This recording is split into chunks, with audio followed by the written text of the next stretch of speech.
Hoje a gente vai mergulhar em um dos maiores paradoxos da biologia. Um processo que o nosso corpo usa para se defender do câncer, mas que, às vezes, acaba se tornando o maior aliado do tumor. Pois é, parece contraditório, né? A ideia de que um mecanismo de segurança possa, na verdade, alimentar a doença que ele deveria combater. É exatamente essa dualidade que a gente vai desvendar agora. Bom, para a gente entender esse paradoxo, primeiro a gente precisa conhecer o herói da história, a senescência celular. Vamos ver como esse processo funciona como um verdadeiro guardião dentro do nosso corpo.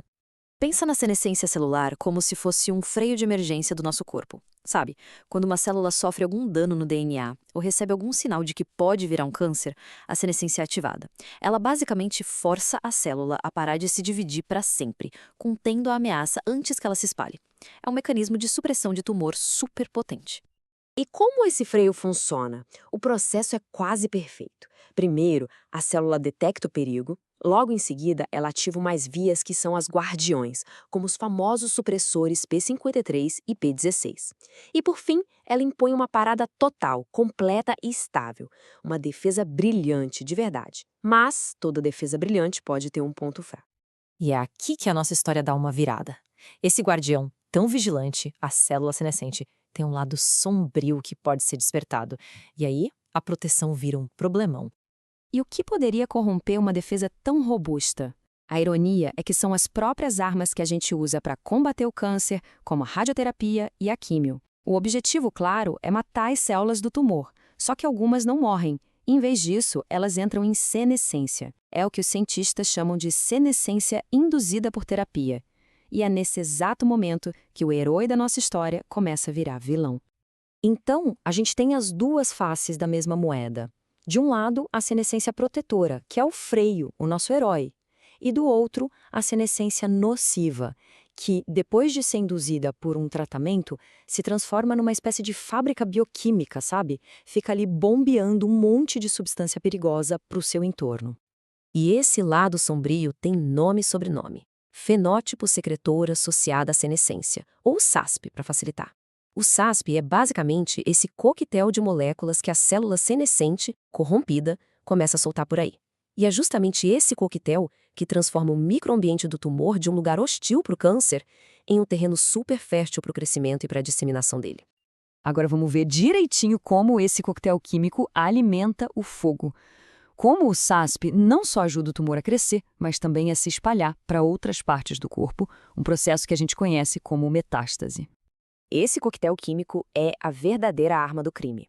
Se a gente olhar os ingredientes dele, fica fácil entender como funciona. Tem citocinas, como a IL-6, que criam a inflamação e ajudam as células do tumor a sobreviver. Tem proteases, que funcionam como tesouras moleculares, abrindo o caminho para a invasão. E ainda tem fatores de crescimento, que constroem novos vasos sanguíneos para alimentar o câncer.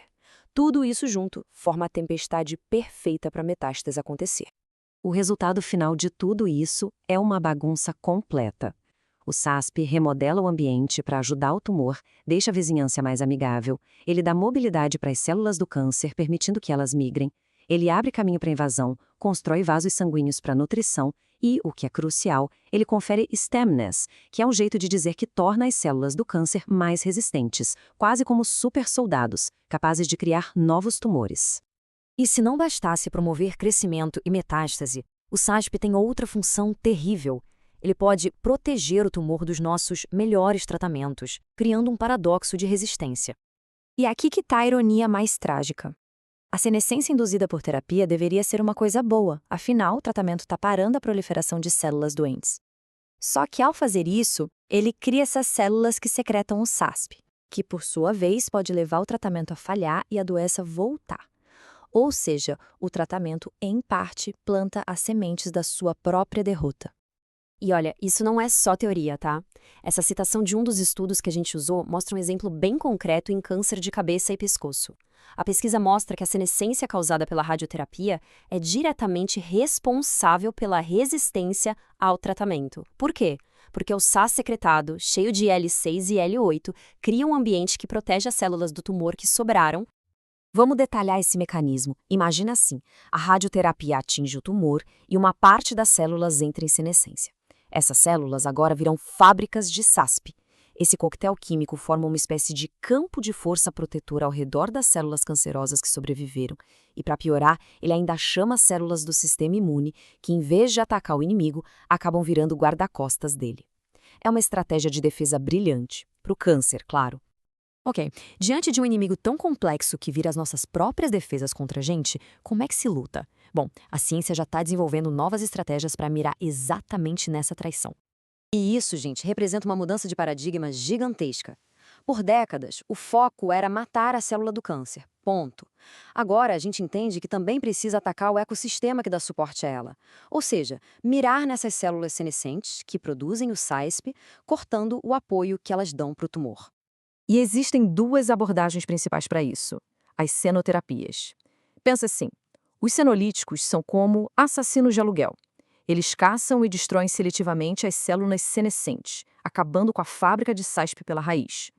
Já os xenomórficos são mais como silenciadores. Eles não matam a célula, mas impedem que ela secrete o SASP, neutralizando a influência ruim dela. Então, para a gente amarrar tudo que a gente conversou, a senescência é uma faca de dois gumes. É uma defesa crucial, sim, mas quando é induzida por tratamentos como a radioterapia, pode criar o SASP, aquele coquetel que ajuda o câncer a se espalhar e a resistir. A boa notícia é que novas terapias, os senolíticos e os xenomórficos, estão sendo desenvolvidas para atacar esse problema. E isso inaugura uma nova era no tratamento oncológico que foca não só no tumor, mas em todo o ecossistema ao redor dele. E tudo isso deixa a gente com uma pergunta fundamental, né? Se a gente conseguir aprender a controlar esse agente duplo, a desligar o lado sombrio da senescência, será que a gente não estaria diante da chave para vencer a luta contra o câncer de uma vez por todas? A resposta para isso está sendo escrita agora, nos laboratórios de pesquisa. Obrigado pela companhia.